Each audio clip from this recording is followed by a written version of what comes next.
চলো দেখে নিব আমরা স্কিন কেয়ারটা নিয়ে আজকে ম্যাম কথা বলছে। এই জায়গাটা অ্যাপ্লাই করব, ঠিক আছে? ক্যামেরার জন্য এইখানটা দেখো।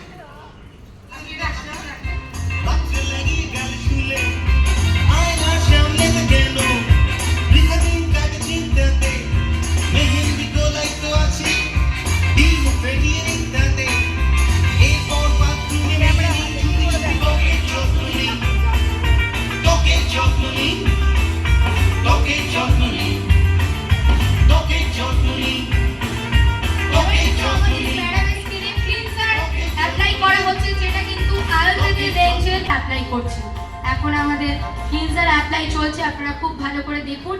এটা কিন্তু আপনারা যারা করছেন তারা তো জানেন, যারা করেননি এবার বাড়িতে গিয়ে কিন্তু ট্রাই করতে হবে।